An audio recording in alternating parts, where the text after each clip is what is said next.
அதாவது தோப்பில் ஒட்டு மாங்காய், இமாம்பாசு, சப்போட்டா அப்படின்னு சொல்லி நிறைய வகை மாங்காய்லாம் இருக்குது. அதில் இங்கே தோப்பில் உள்ள மாங்காய் வகை மட்டும் காமிக்க வாங்க பார்க்கலாம்.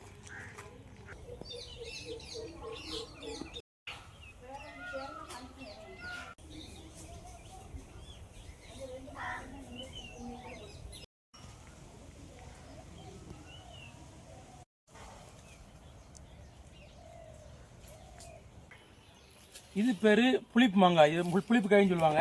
இது வந்து வெறுமனே சாப்பிட முடியாது, பழுக்க வச்சு மட்டும் தான் சாப்பிட முடியும். இன்னும் நிறைய வகை இருக்குது. அது வெறுமனே சாப்பிடலாம், நல்லா இனிப்பாக இருக்கும். அதெல்லாம் வாங்க பார்ப்போம் வரதுக்கா.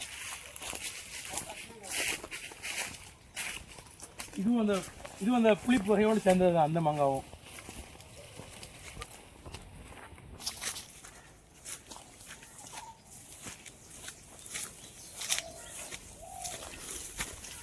அதாவது இதுதான் ஒட்டு மாங்காய்.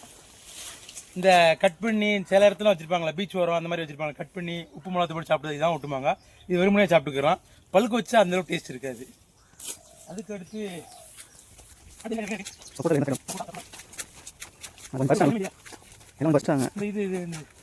இதுதான் சப்போட்டா.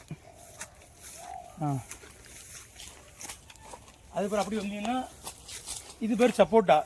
எப்படின்னா இந்த இதெல்லாம் சில இதில் வந்து இப்படி ஊசியாக இருக்கும். இது வந்து அந்த ஊசியாக இருக்காது. சப்போட்டா வந்து ஊசியாக இருக்காது, ஒரு ரவுண்டாக அந்த பந்து மாதிரி இருக்கும். இது வந்து வெறும் நேரத்திங்க சூப்பர் இனிப்பாக இருக்கும். உப்பு மிளகாத்து போடைய வேணாம், வெறும் நேரத்திங்க இனிப்பாக இருக்கும். பழுக்க வச்சுனாலும் சரியான டேஸ்ட்டாக இருக்கும். இது ஒரு வகை மாங்காய். அப்படி அதுக்கடுத்து அடி போனோம்னா இருக்குது.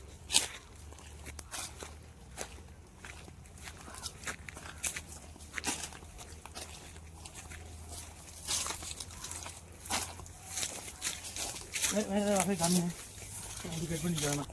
அதுக்கப்புறம் இந்த சுகருக்கெலாம் அந்த காட்டு நெல்லிக்காய் சாப்பிடணும்னு சொல்லுவாங்க. வீட்டு நெல்லிக்காய் உப்பு மிளகாத்தை போட்டு சாப்பிடும், சின்னதாக இருக்கும். காட்டு நெல்லிக்காய் கொஞ்சம் பெருசாக இருக்கும், பார்த்துருப்பீங்க.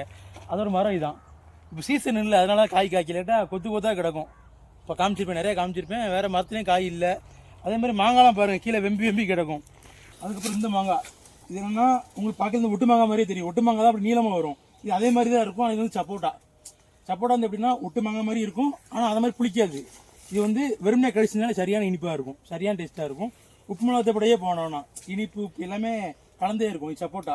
இது பழுக்க வச்சு சாப்பிட்றத விட வெறுமனே சாப்பிட்டா அதோட நல்லாயிருக்கும். பழுக்க வச்சு சாப்பிட்டா நல்லா தான் இருக்கும். இது ஒரு வகையான மாங்காய். அதே மாதிரி மாங்காயில் இந்த இது பால் பட்டுச்சுன்னா கண்ணுக்கு ரொம்ப ஆபத்து. சும்மா ஆட்டி உடல இது உடஞ்சினா அப்படி பால் வரும். ஆனால் அது எங்கள் தோப்பில் காமிக்குது, வேறு தோப்பு. ஒரு சண்டைக்கு வந்துடுவாங்க, ஆள் நிற்காங்க பக்கத்தில். பால் மட்டும் கண்ணில் பட்டுறக்கூடாது. அப்புறம் இதுதான் இது புளி. புளி நீங்கள் நிறைய இடத்துல பார்த்துருப்பீங்க, வீட்டில் புளி வச்சு சாப்பிடுவீங்க. இதுதான் அந்த புளி. இது காய் இங்கே அது அருமையாக இருக்கும், பச்சை கலரில் இருக்கும். காய் தான் சரியான டேஸ்ட்டாக இருக்கும். ஆமாம் எனக்கு அப்படி நிறையா புளி கிடைப்பாங்க. இது பழுத்த பிறகு கீழே தட்டி விட்டு உடச்சி காய வச்சு வீட்டில் கடையில் விற்பாங்க.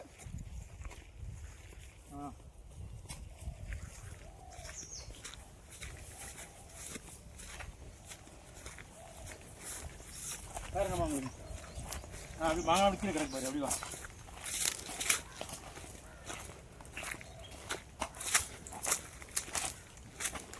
மாங்காய் கீழே வந்து கிடக்கு. இது டக்குன்னு பழுத்துரும். கீழே வந்து மாங்காய் டக்குன்னு பழுத்துரும், எந்த டேமேஜுமே இல்லை. இது பழுத்து பார்த்தீங்களா, மாங்காய் மஞ்சள் இருக்கா பழுத்துட்டு. இது அணில் கடிச்சதுலாம் இருக்கும். அணில் கடிச்சா உடனே பழுத்துரும். பாம்பு கடிச்சா தான் விஷம், அணில் கடிச்சா விஷம்லாம் கிடையாது. அதை மட்டும் கட் பண்ணி போட்டு மிதி சாப்பிட்றலாம். ஆனால் அணில் கடிச்சா அது நல்லது, சீக்கிரம் இனிப்பாக இருக்கும், சீக்கிரம் பழுக்கையும் செஞ்சிடும். இந்த கடைக்கு பாருங்க, மாம்பழம். இதான் மாம்பழம். இந்த அணில் கடிச்சிருக்கு, இது நல்லா பழுத்து. இதை மட்டும் கட் பண்ணி போட்டு சைடில் சாப்பிட்டோம்னா நல்லா இனிப்பாக இருக்கும்.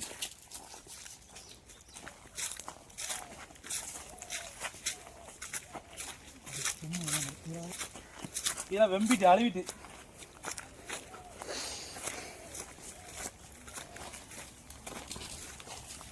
நாற்பது கிடக்கானே, 40 கை சரிங்க. இது ஃபுல்லுமே அணில் கடிச்சது, பார்க்காம முட்டோடனே அழுவிட்டு. இது முதல்ல பார்த்து வீட்டில் எடுத்து வச்சுருந்தோம்னா நறுக்கி சாப்பிட்டுருக்கலாம்.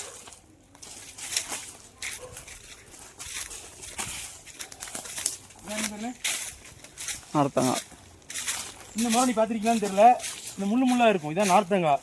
எலுமிச்சம்பழம்லாம் பார்ப்போம், அதே மாதிரி நார்த்தங்காய். நார்த்தங்காய் ஜூஸ்லாம் போடுறாங்கல்ல, அதுதான் இந்த மரம் தான். இது சீசன் இல்லை, சீசன் இருந்தால் காய்ச்சிருக்கும். சீசன் இல்லாத காய் எதுவும் இல்லை. இதுதான் இந்த இதோட நிலவரம். இங்கே பாருங்க மாங்காய் பாருங்க கிடக்கும் பாருங்க. இதெல்லாம் புளிப்பு மாங்காய் பாருங்க. இது கொத்து கொத்தாக கிடக்கு மாங்காய்லாம். கொத்து கொத்தாக பயங்கரமாக இருக்கும். உடச்சி காமிக்கணும் பாருங்க. இதான் உடச்சி காமிக்க பாருங்க எப்படி இதாக இருக்கும் பாருங்க. பால் வரும். இந்த கால் தான் படக்கூடாது கண்ணில். இப்படி பாலாக வருதா, இதுதான் கண்ணில் படக்கூடாது. எப்படி வீட்டுக்கு கொண்டு போயிடும். அதே மாதிரி மாங்காய் பொறுத்தளவில் வருஷத்துக்கு 2 சீசன் தான். காலக்காய் கோடைக்காய். அதாவது இந்த மாங்காயில் எப்படின்னா மாதம் மாதம் காய்ச்சிட்டு தான் இருக்காது. வருஷத்துக்கு 2 வாட்டி தான் காய்க்கும். ஒன்று காலக்காய், இன்னொன்று கோடைக்காய். இந்த 2 வாட்டி தான் காய்க்கும். ஒவ்வொரு வாட்டி இது வந்து அவங்களே பறிச்சு போயிடுவாங்க. நம்மளுக்கு கொஞ்சம் தருவாங்க. வருஷத்துக்கு ஒரு காசு தருவாங்க, ஒரு அமௌண்ட் தருவாங்க. நம்ம வீட்டுக்கு தேவையானது மாங்காய் நம்ம கேட்டால் தருவாங்க. மற்றபடி அவங்களே பறித்து அவங்களே விற்றுக்குருவாங்க. பறிக்கும் போது இதோட சூப்பராக இருக்கும். நீல கம்பில் வலை மாதிரி கட்டி பிடிச்சி இழுப்பாங்க. அது எதுவும் நான் இருக்கையில் பறிச்சாங்கன்னா காமிக்கேன். இந்த வீடியோ அவ்வளோதான். நீங்கள் இத்தனை மாங்காய் மரம் தான் இருக்குது, அதனால் இருக்கலாம் சொல்லிட்டேன். இன்னும் நிறையா வகைலாம் இருக்குது, அதெல்லாம் நம்மளுக்கு தெரியாது. உங்களுக்கு இதை தவிர வேறு என்ன மாங்காய் வகைலாம் தெரியுமோ கமெண்ட் பண்ணுங்க, நானும் பார்த்து தெரிஞ்சுக்கிறேன். இந்த வீடியோ பிடிச்சா சேனல் சப்ஸ்கிரைப் பண்ணிடுங்க.